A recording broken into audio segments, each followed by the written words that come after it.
Hi Beatle people, welcome back to A Beautiful Life. So today's video is going to be me sharing with you some of my favorite memories from all the years that I've been a Beatles fan. I recently did a short video on this topic and it got quite a lot of views, so I wanted to do a longer version so I'm able to talk about everything in more detail. So that's what we'll do today. So let's go ahead and get started. So the first of these memories that I really love to look back on is the time that I was able to see Paul at the Tribeca Festival. And this was about 2 years ago, June 2023, you can see. And this was a really unique experience and probably the smallest venue I'll ever see Paul in, because I think the capacity was about 900 people. So I will put in first a few clips from this and then I'll get back to talking. Every second I'm out here is excruciating for all of you. The biggest name in show business is right behind that curtain. And I'm out here being a jackass. Because that's what I do. I am thrilled that he's here. We're going to be talking about and going through a book of photos, never before seen, 1964, The Eyes of the Storm. Thrill of a lifetime to be able to say, ladies and gentlemen, hold the curtain!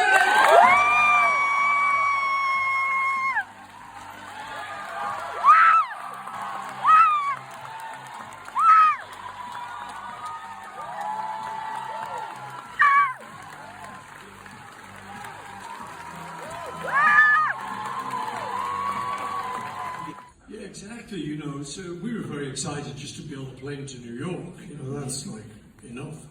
But what happened was the pilots always radio ahead to Idlewild, as it was then, before it was Dave Kennedy.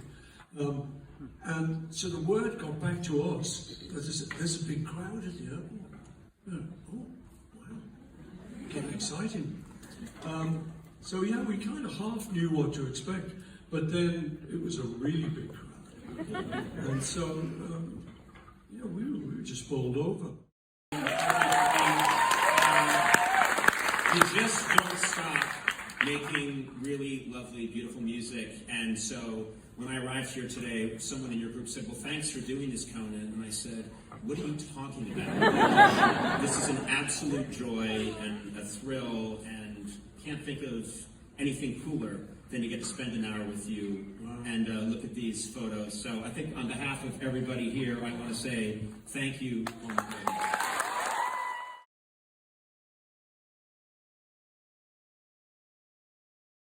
So yes, that was a very, very cool experience, and we were in row S, as you can see, which sounds like it's really far back, but because of the size of the venue, there really was no bad seat. It was still a great seat.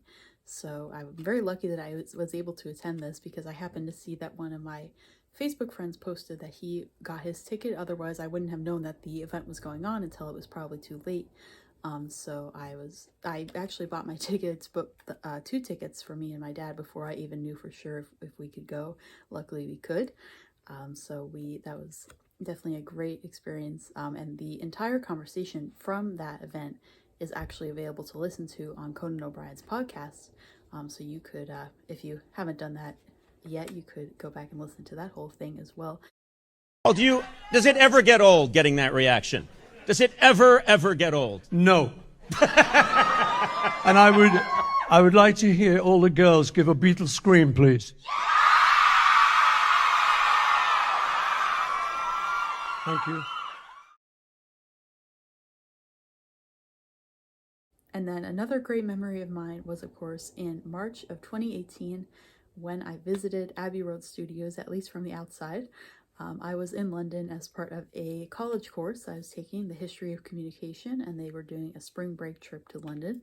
So I knew, of course, I wanted to go to Abbey Road, and I took a lot of pictures outside there. I signed the wall with a Sharpie, and of course, across the street. I was the only Beatles fan in that group of students that I was with, so nobody else really shared in my excitement. So I hope someday I'm able to go back there again. I was really happy to be there though. And I also went to the Beatles store in London when I was there. Actually, I'll show you some of the things I got. So first, here is a little informational card, I guess you could call it, that I got inside the store. And you can see it says they stock the world's largest range of Beatles merchandise.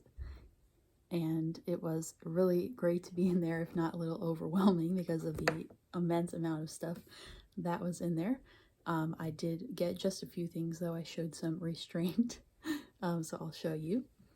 So first is this, which I believe is called a lenticular print. It's from the Mad Day Out photo shoot. You can see it kind of looks 3D, you could say, and it moves as you move it side to side, you can see. So that is really cool. And I keep that at the top of my shelves over there. And then next, this is a messenger bag. I love the design on the front of this. I actually, when I bought this, I was still in college, but my final semester, I intended to use this for school, but I never actually did. But I love the design, like I said, and you can see it opens up. And it says the Beatles inside on the little tag, and it would go on your shoulder like this. And I actually bought as well a black rubber bracelet that said the Beatles with 2 little green apples on it, but I actually ended up giving that away as a gift one year. And I actually ended up, after I visited Abbey Road, I wrote a paper on that because we had to do a paper as part of an assignment. We could do it on any place we visited, I believe. And I, of course, chose Abbey Road, and I did get a full, like, A+ on that paper. So the second memory I wanted to share is the most, right before, I should say, the most recent time that I saw Paul in concert. I did my very first limo watch, which is when you see Paul driving up to the venue. You stand behind a barricade, and he's right there driving up, well, riding up, I should say, because he's not the one driving. But that was an amazing experience. I will once again put some videos in, and then I'll talk some more.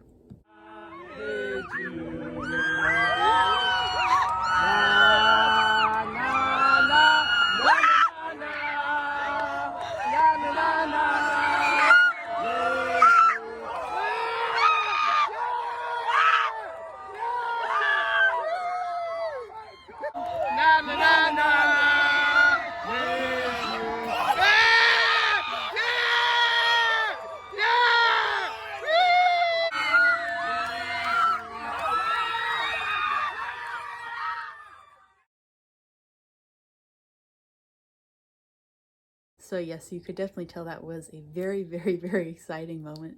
I have it from a bunch of different angles, and that was really one of the most exciting moments, I think, of my whole life, because at that point I hadn't seen Paul in concert for about 5 years. So then for him to all of a sudden be, what, maybe 10 feet in front of me, just slowly approaching and then waving and everyone going crazy, it was amazing. I really hope that I'm able to do that at least one more time. We don't know yet if he's touring this year, but we will see. And I remember afterwards, they were putting these wristbands on for sound check, and I remember my hand was shaking as they were putting the wristband on me. It was really exciting. I still really love looking back at those videos. So the next thing I wanted to talk about was the one and only time I was able to see the Beatles Cirque du Soleil show in Las Vegas. I saw this in September of 2023, and it was, unbeknownst to me, the only time that I would ever see it because the show is now closed.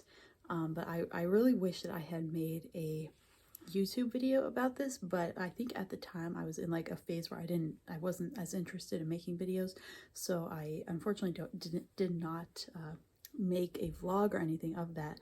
But I'll put some pictures in, of course. And I wish I was able to see the show more than once so I could soak more of it in.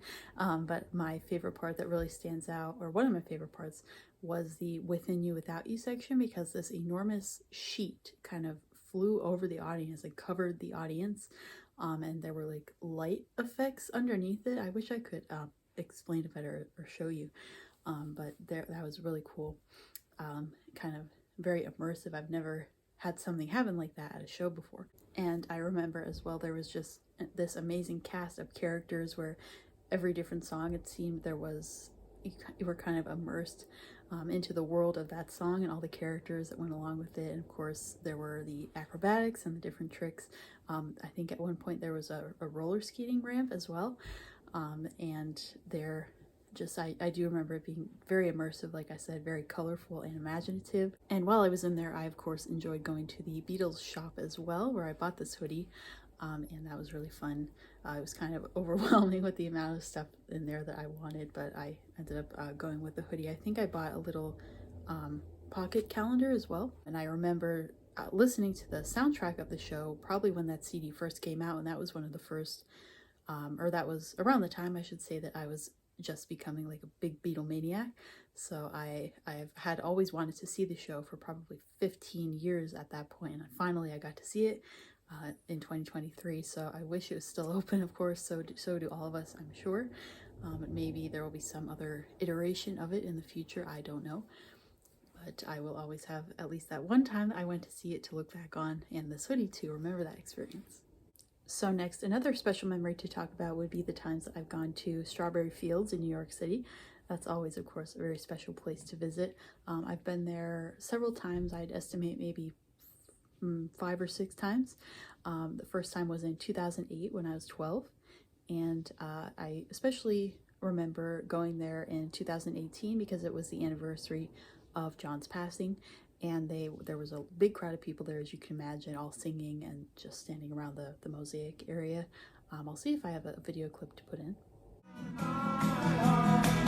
In my heart, oh yeah, why do you make me blue? So yes, that's always a very special place to be. And I hope to visit eventually Liverpool. I don't know when exactly I'll be able to get there in my life, but hopefully someday I'll be able to go to Strawberry Fields in Liverpool. And then lastly, how could I possibly do a video about special memories without mentioning the times that I have seen Paul and Ringo in concert? Of course, these are included in my special memories. I've seen Paul 9 times, and including that time at the Tribeca Festival, so 10 times in person total. And I will soon be seeing Ringo for the 3rd time. I wish it was more than 3, but as you know, I've had some bad luck with, illnesses causing concerts to get canceled or postponed. I won't go into the whole spiel, but I'm seeing Ringo again on June 15th, so that will be very, very exciting. So this lanyard is actually from when I was supposed to see him last September. That concert got canceled, and I will be wearing this for sure when I see him in just a couple months. And then this lanyard is from the most recent time I saw Paul, which was the Got Back tour, as I mentioned, and that was in June of 2022. So the very first time I saw Paul was in 2009 at FedEx Fields, and I was 12 years old. And then the first time I saw Ringo was actually in 2016 at my local theater, which is the same place I had my high school graduation ceremony and everything, and I see a lot of shows there, so that was really, really cool for him to be there. So in the vlogs and concerts playlist on my channel, I have footage and videos of me talking about a lot of these concert experiences if you want to go and check those out. So again, I'll be seeing Ringo in June, and then Paul, we will see if he tours this year or not. We'll wait and see for any announcements. He, I believe, is putting out a new album this year, or at least said that was a New Year's resolution of his. So we'll see if that comes to fruition. And I made a short video the other day talking about how, as a younger fan, I realized that I will most likely be still around for the 100th anniversary of the Beatles. So if you consider the anniversary to be the date Ringo joined the group, I will be 65. If you consider it to be the anniversary of their first single, I'll be 66. So that is really mind-blowing to think about. And thinking about that has made me really even more appreciative of all these special memories with Paul and Ringo in the present day. So I highly doubt that by the time the 100th anniversary comes, I will be still making YouTube videos. I don't know if YouTube would even exist at that time, but that'll be very interesting to be around for that. A couple of honorable mentions here would be one when I went to see Paul's photo exhibit last summer at the Brooklyn Museum. That was the Eyes of the Storm exhibit, which is still touring, if you would call it that now. You could go to his website to see where it is right now, but that was really cool. I have a vlog of that if you want to see everything that was in that exhibit. That was really fun to visit that, especially after having gotten his book the previous year and seeing him at the Tribeca Festival talking about the book too. So it was a full circle experience. And I didn't plan ahead for this, but I actually ended up visiting that exhibit exactly 1 year after I saw him at the Tribeca Festival. So those were both June 15th, and then actually June 15th this year is my Ringo concert. So good things keep happening on that date, and maybe next year there will be something too. Then another honorable mention would be a Beatles exhibit that I went to visit in 2023, which was at the Grammy Museum inside the Prudential Center, which is not open anymore, the Grammy Museum, I mean.